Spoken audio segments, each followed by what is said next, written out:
After Christmas dinner, my phone rang at 3 in the morning. It was my father, whispering like someone was listening, demanding $20,000 for my sister by sunrise. He said it was an emergency. He said not to tell anyone. An hour later, the police called me instead. And that was the moment I realized the man who raised me had been lying to us for years. The phone vibrating on my nightstand at 3 in the morning sounded louder than it should have. The room was dark except for the faint glow of the digital clock blinking 3:02 a.m., and for a second I thought I was dreaming. Christmas night had been long, warm, and loud, full of plates clinking and my sister's laugh bouncing off the kitchen walls. I'd gone to bed smelling like cinnamon and roasted meat, my bones tired in that good way you feel after family. When I saw my dad's name on the screen, my stomach tightened before I even answered. He never called this late. He barely called at all anymore. I slid my phone off the table, careful not to wake my husband, and whispered, "Hello?" His voice came through thin and urgent, like it was being squeezed through a crack in a door. He didn't say my name. He didn't ask how I was. He went straight to it. He said he needed $20,000 by morning. He said it was for my sister. He said she was in trouble and that I couldn't tell anyone, especially not Mom. I sat on the edge of the bed with the carpet cold under my feet, listening to him breathe like he'd just run up a flight of stairs. My first thought was that something had happened to my sister on the drive home. My second thought was that this didn't sound like him at all. I asked what kind of trouble, and he snapped back that there wasn't time to explain. He said if I loved my sister, I'd find a way. He reminded me, gently but pointedly, that I had savings. He knew because years ago, when my husband and I bought our house, he'd asked questions that felt like pride back then. Now they felt like inventory. I told him it was the middle of the night, that banks don't open until morning, that I needed to understand what was going on. He lowered his voice even more and said the words that stuck to my ribs like burrs. If you don't help, everything falls apart. When the call ended, the room felt too quiet. The clock ticked. Somewhere outside, a car passed on wet pavement. I stared at my phone, half expecting it to ring again, and tried to replay the night we'd just had. Christmas dinner had been normal. That was the strange part. Normal in the way families pretend to be when they're trying not to notice cracks. My mother had set the table with the good plates, the ones she only used twice a year. My dad carved the turkey, hands steady, making jokes about how dry it looked even though it wasn't. My sister, Lena, talked about her new job and how she finally felt like things were turning around. Nothing in her eyes hinted at danger. If she was in trouble, she hid it better than anyone I knew. I padded into the kitchen and poured myself a glass of water, my hands shaking just enough that it sloshed over the rim. The refrigerator hummed. The leftovers were stacked neatly, labeled in my mom's careful handwriting from when she'd sent us home with containers. It felt wrong that the night could hold both that kind of care and this kind of fear. I texted my sister just a simple, "Are you okay?" and watched the message sit there unread. I considered waking my husband, but something in my dad's voice echoed in my head. Don't tell anyone. It was a command wrapped in desperation, and I hated that it worked. I sat at the kitchen table and tried to make sense of the number. $20,000 wasn't pocket change. It wasn't a favor you could slide past someone and make up for later. It was a choice with consequences. I opened my banking app and stared at the savings balance we'd built slowly, skipping vacations, packing lunches, telling ourselves it was for emergencies. Was this an emergency? If my sister was in danger, how could it not be? But my chest felt tight in a way that had nothing to do with fear for her and everything to do with a long, quiet discomfort I'd learned to ignore around my dad. Growing up, he was the kind of man who solved problems by not talking about them. Bills disappeared from the counter without explanation. Long silences followed questions he didn't want to answer. He loved us, I never doubted that, but love in our house came with a rule: don't look too closely.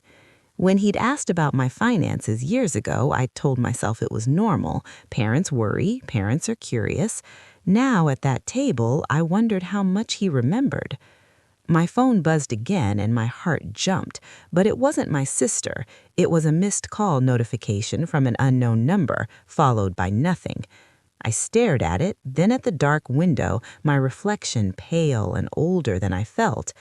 I thought about calling my mom, about breaking the rule immediately, but fear braided with loyalty and held my fingers still. Instead, I drafted a message to my dad asking where to send the money. I didn't hit send. I deleted it.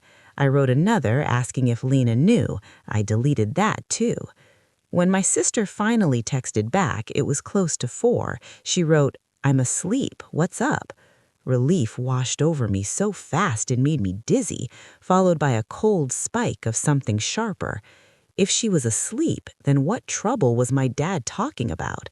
I asked if she was okay. She sent a thumbs up and a sleepy face. That was it. No panic, no hidden plea.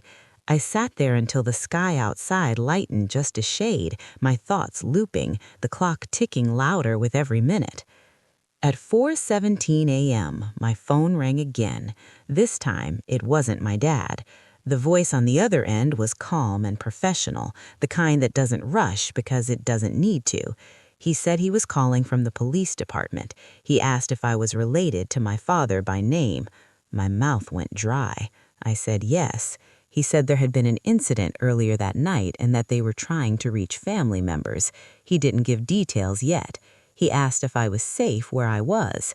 I looked around my quiet kitchen, at the water glass, at the leftovers, at the ordinary proof of a life that was about to tilt, and said yes. When I hung up, my hands were steady in a way they hadn't been all night. Fear had given way to clarity, and clarity, I would learn, can be its own kind of pain. I knew then that the call from my dad wasn't about my sister at all. It was about something he'd done or something he was trying to hide, and he'd reached for the nearest lifeline he could think of: me. By the time the sun finally pushed a thin line of gray through the kitchen window, my husband was awake, standing in the doorway in his robe, watching me like I was something fragile he didn't want to startle. I hadn't moved from the table. The same glass of water sat untouched, a ring forming where condensation had dried. When he asked what was wrong, I told him the truth in pieces, the way you do when saying it all at once feels impossible. I told him about the call from my dad. I told him about the money. I told him the police had called. I didn't speculate. I didn't dramatize. I just laid the facts out between us like a deck of cards, face up. He listened without interrupting, his jaw tightening, his hand resting on the back of my chair. When I finished, he said quietly that we weren't sending anyone $20,000 without knowing why. The relief I felt at hearing that almost made me cry. The police officer called back an hour later. He explained that my dad had been detained after a traffic stop turned into something more serious. There had been reports of fraudulent checks tied to an account in his name, and when they searched his car, they found documents that raised further questions. He said my sister's name had come up during questioning, not because she was involved, but because my dad claimed the money he needed was to help her. The officer asked if that was true. I told him I had spoken to her and she was fine. There was a pause on the line, the sound of paper shuffling, and then he thanked me for clarifying. He said someone would be in touch. I hung up and stared at the wall, my mind flipping backward through years of small moments that suddenly felt heavier. The time my dad borrowed money from my mom's sister and never quite explained why, the way he handled the mail himself always, the arguments my parents had late at night, their voices low and tense, stopping abruptly when one of us walked into the room. I'd grown up believing those things were just how marriage looked after a long time. Now they rearranged themselves into a different picture. When I called my sister, she answered on the first ring, fully awake this time. I told her everything. There was a long silence on the other end, followed by a shaky laugh that didn't sound like laughter at all. She said she couldn't believe he dragged her name into it. She said she'd been struggling financially, yes, but nothing that required that kind of money, nothing illegal. She said she felt sick thinking about what Mom would feel when she found out. We agreed not to tell her until we knew more, though even as I said it, I felt the weight of keeping yet another secret pressing on my chest. The truth came out anyway, the way it always does, messy and loud. By noon, my mother was at my door, her coat thrown on over pajamas, her eyes red and wild. She'd gotten a call from a number she didn't recognize and listened to a stranger explain that her husband had been arrested. She kept asking me how long I'd known. I told her hours, not years, but even that felt like a betrayal. She sank onto my couch, her hands twisting in her lap, repeating that she didn't understand, that he'd never let things get that bad, that there had to be a mistake. I sat beside her and held her hand, feeling the bones beneath her skin, thinking about how strong she'd always seemed and how quickly that strength had been stolen. Over the next few days, the story filled itself in whether we wanted it to or not. My dad had been involved in a scheme that started small and grew over time, borrowing here, forging there, always telling himself he'd fix it before anyone noticed. When pressure mounted, he panicked. The night after Christmas, facing the reality of what was coming, he called me because I was the one with savings, the one he thought would say yes without asking questions. He hadn't considered that the police were already watching, that his call would set off a chain of events he couldn't control. I visited him once, sitting across from him in a room that smelled like disinfectant and stale coffee. He looked smaller, older, his confidence stripped away. He told me he'd only wanted to protect the family, that everything he'd done was for us. I listened, my hands folded in my lap, and felt something settle inside me. Love doesn't look like lies piled high enough. They crush everyone underneath. Love doesn't ask you to sacrifice your future to cover someone else's secrets. I told him I wasn't giving him the money. I told him I loved him, but I wouldn't be part of what he'd done. He nodded, tears in his eyes, and for the first time didn't argue. The fallout wasn't quick or clean. Friends whispered, relatives called with questions that felt like accusations. My mother moved into a small apartment and learned how to manage finances she'd never touched before. My sister and I leaned on each other, angry the one minute, grieving the next. But slowly, amid the wreckage, something steadier began to grow. Honesty, boundaries, a clearer sense of where responsibility ends and compassion begins. One evening, weeks later, I sat alone at my kitchen table again, the same spot where I'd watched the clock tick toward morning. The house was quiet, peaceful this time. I thought about the call that had started it all, about how fear had almost convinced me to hand over everything I'd worked for. I thought about how close I'd come to repeating a pattern I'd been taught without realizing it. And I felt grateful, strangely, for the police call that had interrupted the lie before it became my burden to carry. Life didn't snap back into place after that. It shifted slowly, like furniture being dragged across a floor you've walked on barefoot for years. You feel every scrape.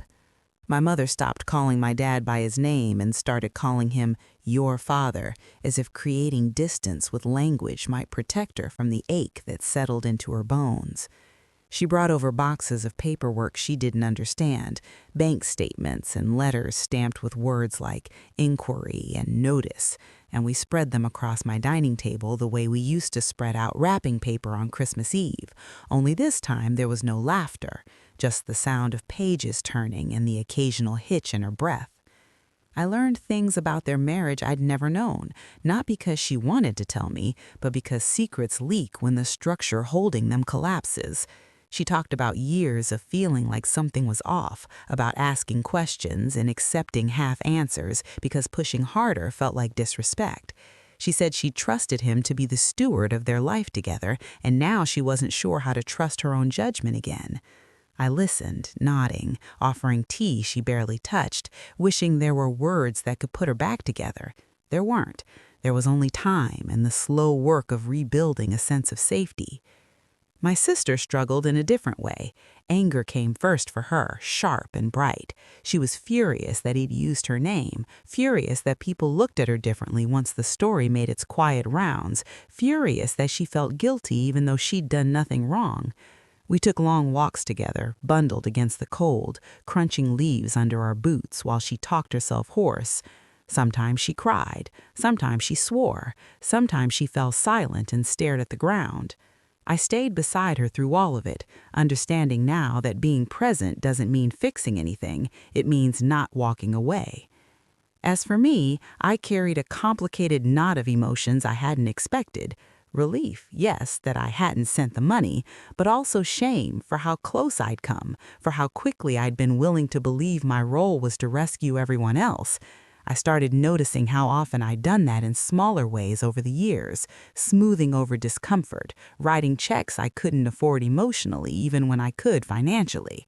The night calls, the quiet asks, the unspoken expectation that I would hold things together because I always had. Seeing it clearly was uncomfortable, but it was also freeing. I didn't visit my dad again for a long time. When I finally did, it was after my mother asked me to go with her. She was scared she'd fall apart alone. The room was the same, the chairs bolted to the floor, the hum of fluorescent lights overhead. He looked at us with a mixture of hope and regret that made my chest tighten. My mother spoke first. She told him she was angry. She told him she felt betrayed. She told him she didn't know what the future looked like, but she knew it wouldn't be built on silence anymore. He listened, tears tracking down his face, and for once he didn't interrupt. When it was my turn, I told him I needed space. I told him I was willing to talk eventually, but only if honesty was the price of admission. He nodded again, smaller still, and said he understood. I wasn't sure he did, but I was done explaining. Outside, the air felt sharper, cleaner. My mother took a deep breath and let it out slowly, like she was testing her lungs. She said she felt lighter and heavier at the same time. I knew exactly what she meant. Healing, I was learning, isn't about erasing what happened. It's about learning how to carry it without letting it crush you. Months passed. Court dates came and went. Consequences unfolded, not dramatically, but steadily. My dad faced what he'd done. My mother found a rhythm in her new place, small rituals that belonged only to her. My sister took on extra shifts, determined to prove to herself more than anyone else that she could stand on her own.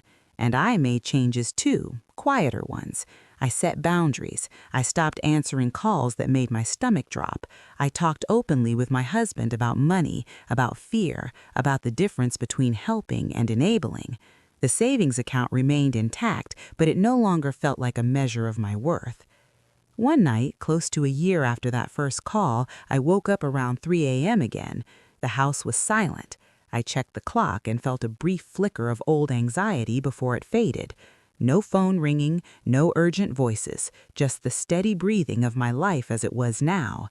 I lay there thinking about how quickly everything can change and how sometimes the interruption you dread is the one that saves you from a much deeper loss.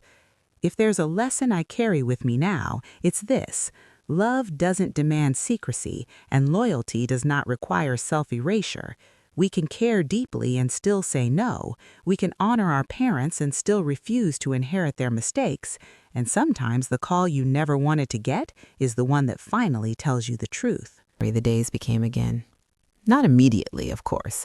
At first, every errand felt loaded, every trip to the grocery store a reminder that the world hadn't stopped because ours had cracked open. People still debated brands of coffee. Kids still cried in the cereal aisle. Life kept going with an almost offensive consistency. But slowly, that normalcy stopped feeling cruel and started feeling grounding. It reminded me that pain, no matter how consuming, doesn't own the whole landscape forever. My mother invited me over one afternoon to help her hang curtains in her new apartment. It was small, quieter than the house we grew up in, but sunlight spilled through the windows in a way that made it feel hopeful. We struggled with the rod, laughing despite ourselves when it tilted crookedly, and for a brief moment it felt like the version of us from before, just two women figuring things out together. She told me she'd opened her own bank account for the first time in her life. She said it like a confession and a triumph all at once. I hugged her, proud in a way that surprised me, realizing that resilience can bloom at any age. My sister came by later, carrying takeout and her familiar restless energy. She talked about moving, about starting fresh somewhere no one knew our last name or its recent associations. I didn't discourage her, but I didn't rush her either. Running can feel like freedom until you realize you've brought everything unresolved along with you. Still, seeing her dream again, even tentatively, felt like a victory. The three of us ate on the floor, cartons balanced on our knees, sharing stories that had nothing to do with court dates or paperwork. It wasn't happiness exactly, but it was peace adjacent, and I held on to it. My relationship with my father existed in a quiet, suspended space. Letters came occasionally, careful and measured, full of apologies and explanations that still leaned too heavily on intention and not enough on impact. I read them slowly, sometimes setting them aside for days before finishing. I wrote back when I could, keeping my words honest but contained. I wasn't interested in reopening old wounds just to prove I could bleed. I was interested in healing, even if that healing required distance. Accepting that truth felt like another boundary, one I'd never known I was allowed to draw. There were moments when guilt tried to creep back in. Late at night, when the house was dark and my thoughts grew louder, I wondered if things might have turned out differently if I'd noticed sooner, if I'd asked harder questions, if I'd been braver earlier. But guilt thrives on hypotheticals, and I'd learned the hard way that you can drown in them. I reminded myself of what I knew now. I didn't cause this. I didn't ignore obvious signs out of cruelty. I trusted someone who had taught me to trust him. That wasn't a flaw. It was human. One evening, my husband and I sat at the table reviewing our budget, something that once felt tedious and now felt strangely empowering. Numbers no longer carried the same emotional charge. They were tools, not secrets. He reached for my hand and told me he was proud of how I'd handled everything, not just the big decisions, but the quiet ones too. The decision to pause before reacting, the decision to ask questions, the decision to say no even when it felt like betrayal. I realized then how much strength can look like stillness from the outside. As the anniversary of that Christmas approached, I felt a subtle tension build in my chest. Trauma has a calendar, even when you pretend it doesn't. I worried the memories would flood back, that the phone ringing would undo months of careful work. Instead, when the day came, it passed with a gentle ache rather than a sharp pain. We hosted a small dinner, just friends, laughter filling the spaces that once held fear. When midnight came and went without incident, I went to bed with a sense of quiet accomplishment. I'd survived not just the event, but its echo. Looking back now, I see how that 3 a.m. call changed the shape of my life. Not because of the chaos it introduced, but because of the clarity it forced. It taught me that love doesn't mean unlimited access, and family doesn't mean unquestioned obedience. It taught me that protecting yourself isn't selfish, and saying no can be an act of profound care for yourself and for others. If you're listening to this and you've ever been asked to carry a burden that wasn't yours, I hope you hear this part clearly. You are allowed to ask why. You are allowed to pause. You are allowed to choose differently, even when the request comes wrapped in fear or love or history. Sometimes, the bravest thing you can do is let the truth interrupt the story you were taught to live. As the second year unfolded, the sharp edges of what happened softened into something more manageable, though never completely smooth. Healing, I learned, doesn't mean forgetting. It means the memories stop shouting and start speaking at a volume you can live with. I noticed it in small ways first. The way my shoulders no longer tensed every time my phone rang late. The way I could say my father's name in conversation without feeling like I was stepping on glass. The way my mother laughed more easily, her laughter sounding less like defiance and more like relief. She began rebuilding her life with a quiet determination that humbled me. She took classes at the community center, learned how to budget, how to file her own taxes, how to make decisions without asking permission first. Sometimes she'd call me, excited about something small, like negotiating a better phone plan or fixing a leaky faucet herself. Each call felt like a small victory. I realized she wasn't just surviving the aftermath of betrayal, she was discovering parts of herself she'd set aside long ago. Watching her do that reframed my own understanding of strength. It isn't loud, it's persistent. My sister eventually moved, but not in a rush. She chose a city a few hours away, close enough to visit, far enough to feel like her own. On the day we packed her car, the air was crisp and bright. She hugged me longer than usual and whispered that she was scared, but ready. I told her both could be true at the same time. As I watched her drive away, I felt a familiar tug of worry, but it was lighter now, tempered by trust in her resilience. Letting go, I realized, is sometimes an act of faith rather than abandonment. My relationship with my father continued in its careful, limited form. He took responsibility publicly, accepting consequences without excuses this time, and while that didn't erase the past, it mattered. Accountability doesn't fix everything, but it creates a foundation for something more honest to stand on. We spoke occasionally, conversations marked by long pauses and measured words. There was grief in them for what we'd lost, but also an acknowledgement of what could never return. I stopped waiting for him to be the father I remembered and started relating to the man he was now.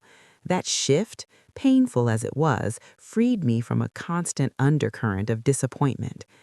One afternoon, while cleaning out an old box in the garage, I found a stack of photographs from my childhood. Holidays, birthdays, ordinary afternoons frozen in time. My dad's arm around my shoulders, my mom smiling behind the camera, my sister mid-laugh. I sat on the concrete floor and let myself feel the sadness without pushing it away. Those moments were real, the love was real, but they weren't the whole story. Holding both truths at once felt like a milestone I hadn't known to aim for. I started sharing parts of our experience with friends, selectively and honestly. Not the gossip-worthy details, but the lessons. I talked about boundaries, about how easy it is to confuse obligation with love, about the courage it takes to say no to people you care about. More often than I expected, someone would lean in and admit they were carrying something similar, a secret loan, a manipulative request, a family expectation that felt suffocating. It struck me how many of us are quietly negotiating these invisible contracts, afraid of what will happen if we break them. At home, the atmosphere felt lighter. My husband and I made plans again, talked about the future without the weight of other people's crises pressing down on us. We took a trip we'd postponed for years. Nothing extravagant, just time away to breathe and reconnect. Sitting by the water one evening, watching the sun sink slowly into the horizon, I felt a deep gratitude for the life we were building, one rooted in transparency and choice rather than fear. Sometimes, late at night, I still think about that first call, the urgency in my father's voice, the way my heart pounded as I weighed loyalty against instinct. I don't replay it anymore to punish myself. I replay it as a reminder of how far I've come, of how listening to that quiet inner hesitation changed everything. If there's one thing this journey taught me, it's that truth has a way of arriving whether you invite it or not. When it does, you can either let it shatter you or let it shape you. I didn't choose this lesson, but I chose what to do with it. And in choosing myself, I found a steadier kind of peace than I'd ever known before. By the third year, the story of what happened stopped being the first thing people associated with my family, and that felt like a quiet mercy. Not because it was forgotten, but because it no longer defined every conversation, every gathering, every look exchanged across a room. Time had done what it does best, softened the edges while leaving the shape intact.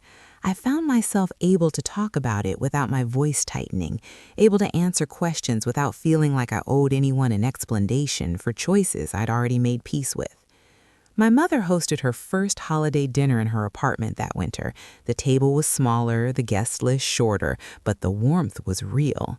She cooked carefully, following recipes she'd practiced over and over, and when we sat down to eat, she raised her glass in a small, deliberate toast. She thanked us for standing by her, for not letting fear make decisions for us anymore. Her eyes shone, and I realized that this version of our family, altered and imperfect, was still a family. It just operated on truth now instead of pretense. I noticed changes in myself, too, the kind you only see when you look back. I asked questions more freely. I said no without over-explaining. I trusted my instincts instead of dismissing them as overreactions. These weren't dramatic transformations. They showed up in everyday moments, in conversations with coworkers, in financial decisions, in how I responded when someone asked for more than I could give. Each small boundary felt like a stitch reinforcing something that had once been fragile. My sister visited that spring, lighter somehow, her shoulders no longer hunched under the weight of expectation. We walked through a park near my house, watching children chase each other across fresh grass. She told me she'd started therapy, that she was learning how much of her life had been shaped by trying to stay invisible when things got tense. I listened, proud and humbled, realizing how each of us had carried the same household differently. Healing, it turns out, is personal even when the wound is shared. My father and I spoke on the phone one evening, a conversation that felt less strained than usual. He didn't ask for anything. He didn't hint at regrets that needed comforting. He talked about the books he was reading, the routines he was building, the long days that forced reflection whether he wanted it or not. When he apologized again, it sounded different, not urgent, not self-protective, just honest. I thanked him and told him I hoped he continued doing the work. It wasn't forgiveness in a cinematic sense, but it was something steadier, acknowledgement. There were moments when I wondered who I might have been if that phone call had never come, if the secret had stayed buried, if I'd sent the money and convinced myself it was love. The thought always ended the same way, with gratitude that I didn't have to live that version of my life. Crisis has a way of revealing the paths you didn't know you were standing near. I chose the one that let me sleep at night. One evening, while sorting through mail, I found an old Christmas card from years ago, my father's handwriting looping across the front.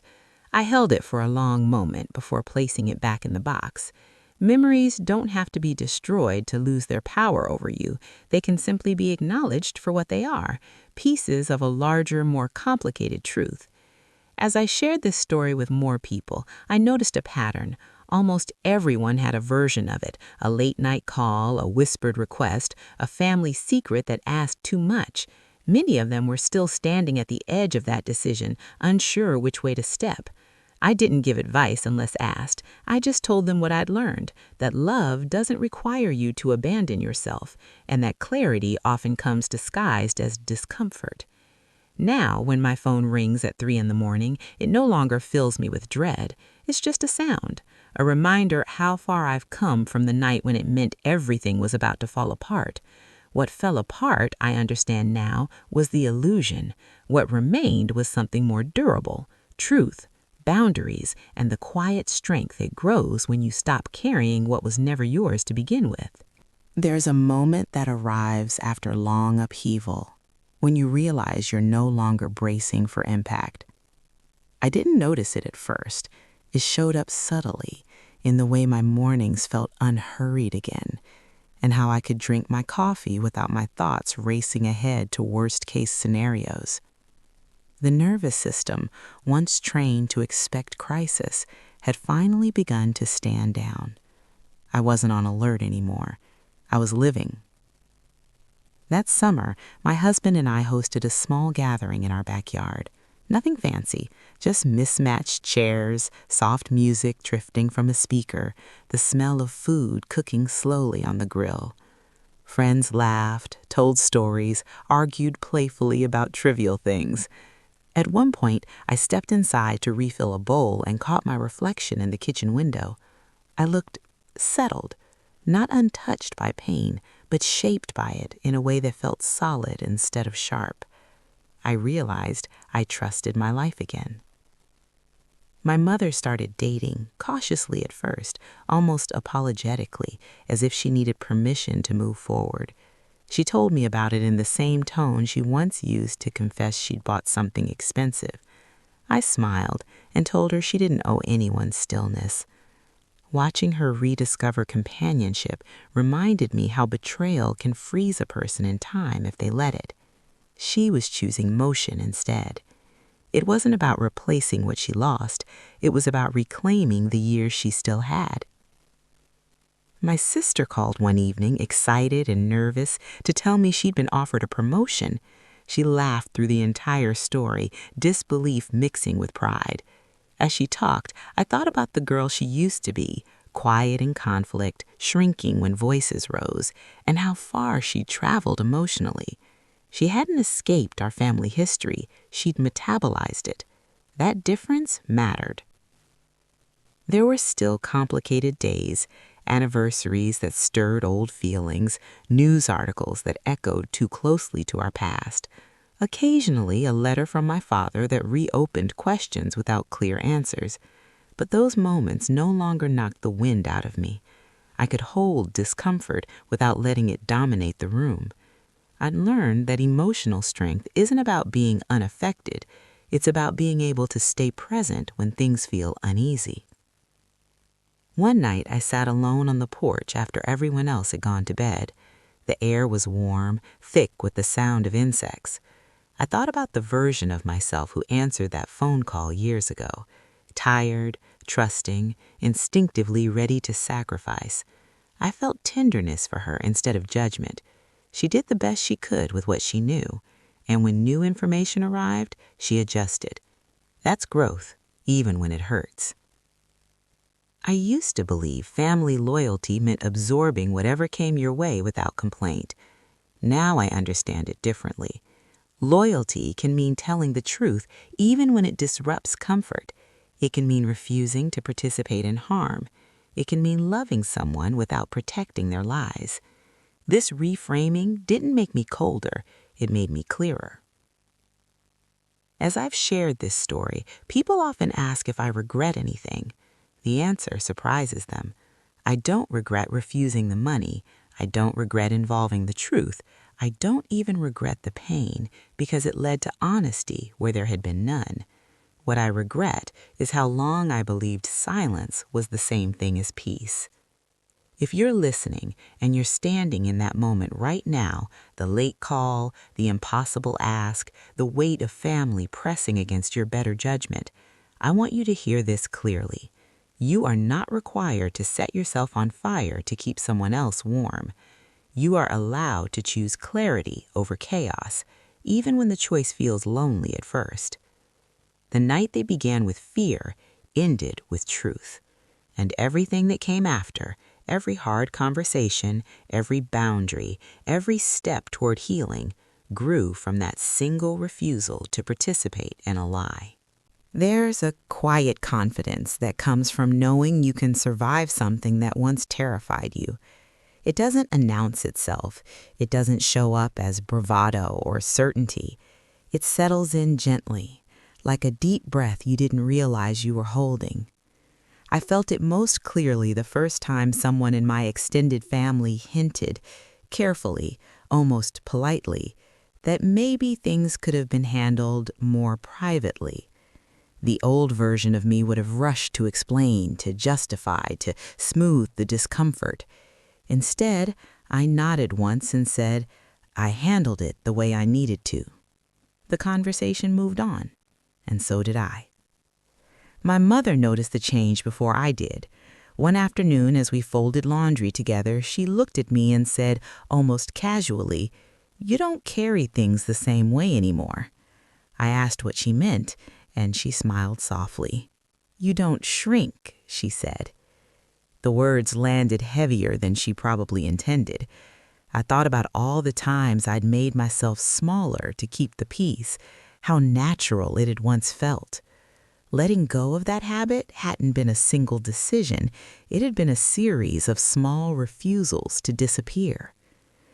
My father's situation eventually stabilized into a routine that no longer dominated our lives. There were updates, yes, but they no longer came with emotional urgency. When we spoke, it was on terms that felt mutual rather than obligatory. He stopped asking for reassurance and started listening more. I don't know if that change came from growth or from consequence, and I've learned not to interrogate that difference too closely. What mattered was how it allowed me to interact without losing myself. I started volunteering at a local support group, not as an expert, but as someone who understood what it felt like to be pulled into someone else's crisis by love. Listening to others tell their stories, I recognized familiar patterns: the secrecy, the urgency, the emotional leverage. I never told anyone what to do. I just listened, and when appropriate, shared that it's possible to step back without abandoning compassion. Every time someone nodded in recognition, I felt that quiet confidence deepen. Pain, when processed honestly, can become a bridge instead of a wound.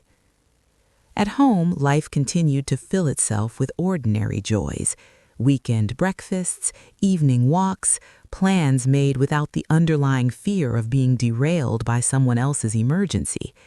The house felt like ours in a way it hadn't before: safe, predictable, not boring, peaceful. I realized that peace isn't the absence of conflict, it's the presence of choice.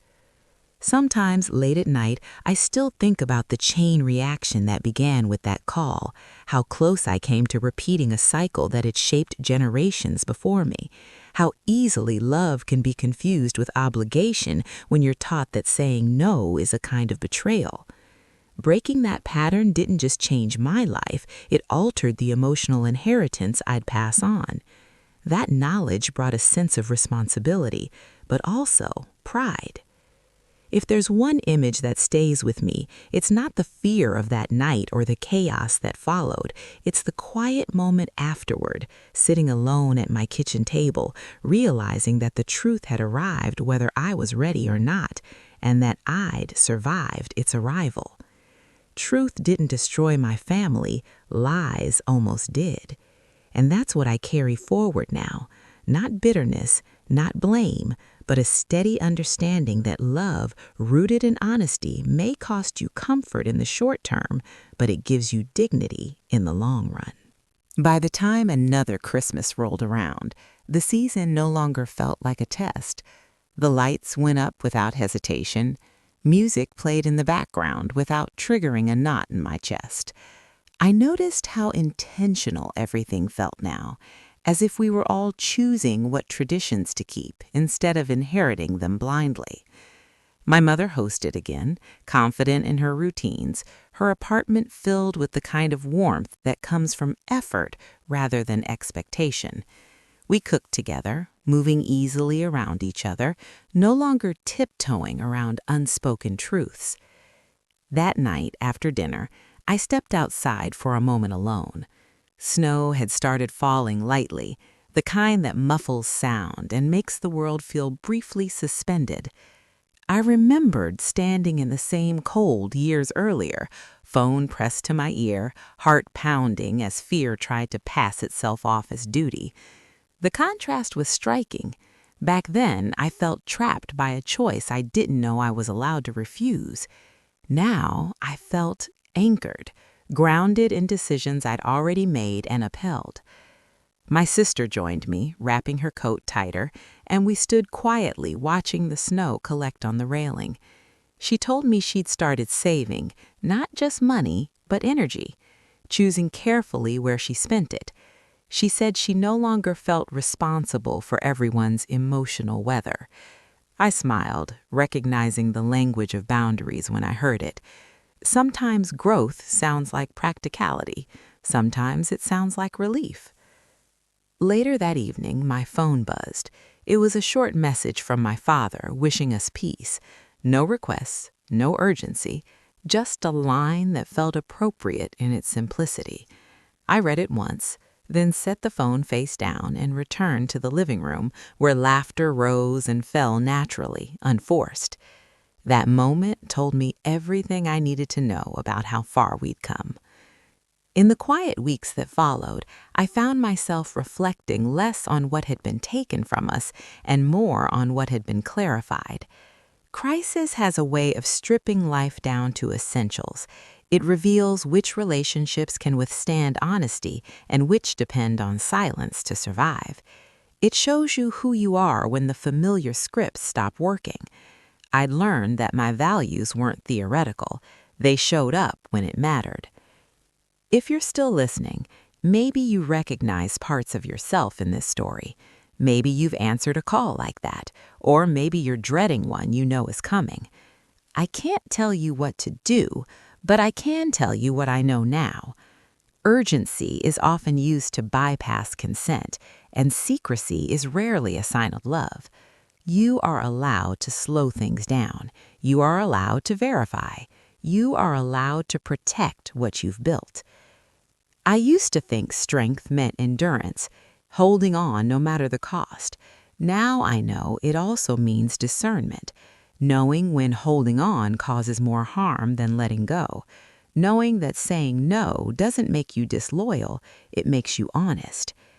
That night, at 3 in the morning, changed the course of my life, not because of what was asked of me, but because of what I refused to give up: my integrity, my future, my right to choose. Everything that followed grew out of that moment of clarity, and while I wouldn't wish the pain on anyone, I'm grateful for the wisdom it left behind. As time continued to move forward, the story of that night slowly shifted from something that happened to me into something that belonged to me. There's a difference. When something happens to you, it sits heavy and raw, like an open wound you're afraid to touch. When it belongs to you, it becomes integrated, stitched into who you are without defining every edge. I began to notice how often I drew from that experience without consciously meaning to, how it informed my decisions, my patience, my ability to pause before reacting. I became more attentive to my inner signals, that quiet tightening in the chest, that subtle hesitation that once felt inconvenient.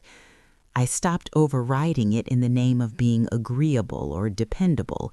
Instead, I treated it like information. This change didn't make my life smaller as I once feared boundaries might. It made it more intentional. Relationships deepened or faded based on honesty rather than obligation, and while not everyone stayed, the ones who did felt solid in a way I hadn't known before. My mother and I talked one afternoon about legacy, not money or property, but emotional inheritance. She told me she wished she'd known earlier that love didn't require endurance of pain. I told her she taught me more by choosing herself later than she ever could have by staying silent forever. We sat with that truth together, neither of us pretending the past could be rewritten, but both acknowledging that the future was still very much ours. Occasionally, someone would bring up my father, testing the waters, curious about how things stood. I learned how to answer simply without overexposure or defensiveness. We're in a healthier place, I'd say. And that was true, not because everything was resolved, but because I was no longer sacrificing myself to maintain appearances. Health, I'd learned, is often about what you stop doing rather than what you start. One quiet evening, I went through old voice messages on my phone, deleting what no longer needed to be carried forward. When I reached that night, the missed calls, the frantic tones, I paused. I listened once, fully, then deleted them, not out of denial, but out of closure. I didn't need proof anymore. The lesson had already taken root. Looking back, I see that the most profound shift wasn't in my family or even in my circumstances. It was in my sense of agency. I stopped waiting for permission to protect myself. I stopped confusing love with compliance.